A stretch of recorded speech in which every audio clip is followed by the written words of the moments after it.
everyone, and thank you for watching today's video. Today I want to talk to you about some different ways to make money as a musician.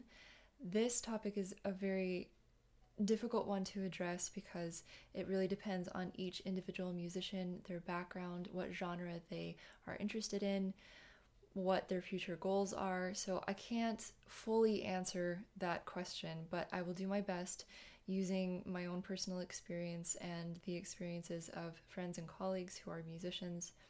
And that way I can at least give you some ideas, hopefully, that you can work with, maybe adapt it to where you are and what you do. This video topic was prompted by receiving quite a few emails and comments from younger people who want to pursue a career in music, but their friends and their family tell them, "What are you thinking? You're not going to be making enough money." Despite all of the negatives, despite all of the challenges, this is possible and you absolutely can make money by being a musician.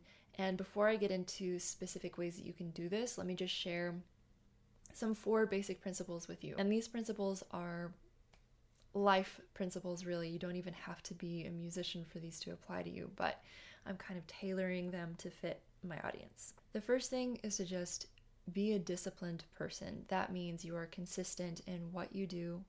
You work hard, you don't let things stop you or get in the way of things, and you're organized. Being disciplined requires a very high level of organization. You have to just decide this is what you're going to do, and you're going to go for it, and you're not going to let things stop you. The second thing is to know your priorities. For example, my priorities are to create high-level music and to help and inspire people to pursue their own musical goals. Those are my priorities, and I don't let anything else get in the way, or at least I try not to.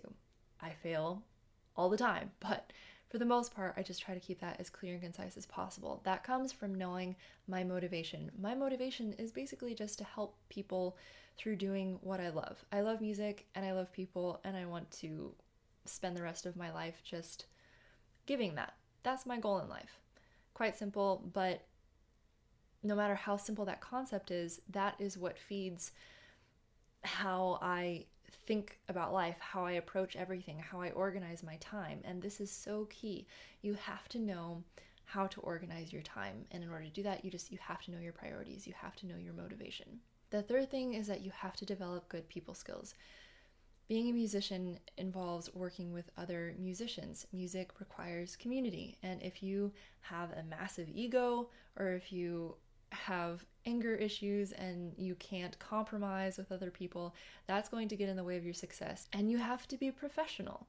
I struggle with keeping up with emails, as some of you might have noticed, but a goal of mine is to just get better and better at that. I want to be able to communicate clearly and properly and on time in a professional manner. That's one of my goals. The fourth thing that I think is just so imperative is to think creatively and think uniquely.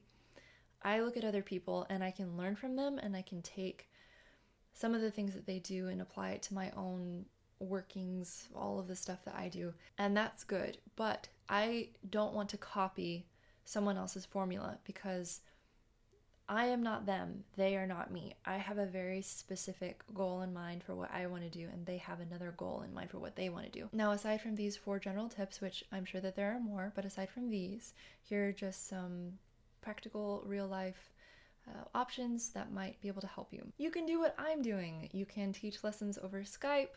That's a really great way to connect with people all over the world. You could, of course, post things to YouTube. I think that's a great option. You can make your own music. You can sell it on iTunes and Spotify. And of course, there are always options for doing things offline, where you go and play for weddings. And once you establish your name in the community, more people will ask you to play for more weddings. So that way you can kind of have at least intermittent sort of gigs here and there. Once people hear about you for weddings, maybe they'll ask you to play for a party, for, some office Christmas thing, they'll have you come in and play for that. And then of course you can always audition for community orchestras. If there's a professional orchestra nearby and you are at that level, that's always a good option. You can also teach privately in the public schools. You have to be in their system, so you have to go through a process, and then you do have to be willing to drive around to the different schools and work with the kids there. Now, if you're younger and you have not yet gone through college, a really good option is to get your music education degree. I graduated from Texas Tech. They had a just fantastic, fantastic music education faculty. Their whole program was just incredible, and a lot of very, very highly skilled music educators have come out of Texas Tech. But if that's something that you're interested in, that would be really good.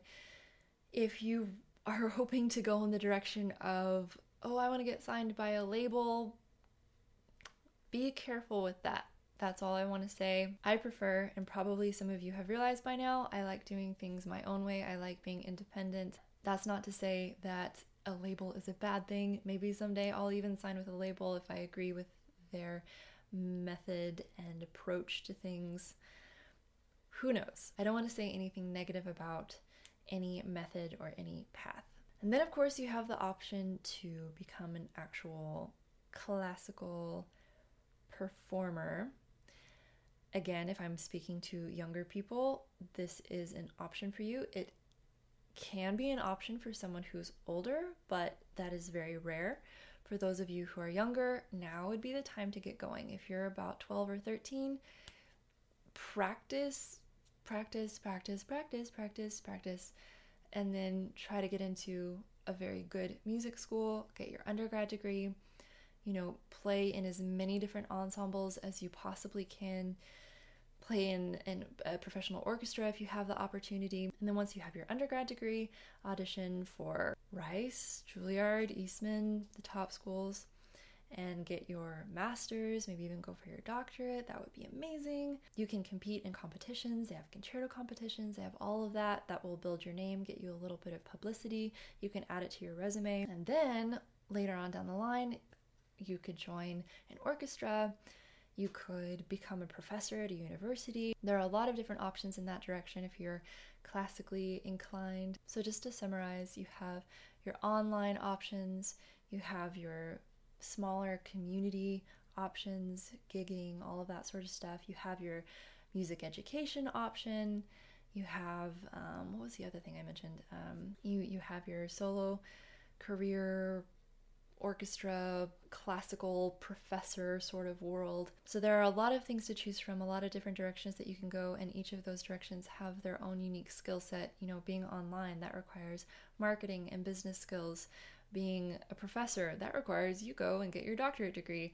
Being, signed to a label and touring and all of that, that requires you to, start playing a ton of live shows and getting things going that way. I hope that this video helps you. I hope in some way it can relate to you where you are, and maybe you can get some good information from it. But as always, thank you for watching. Love what you do, practice well, share it with others, and stay tuned for next week's video.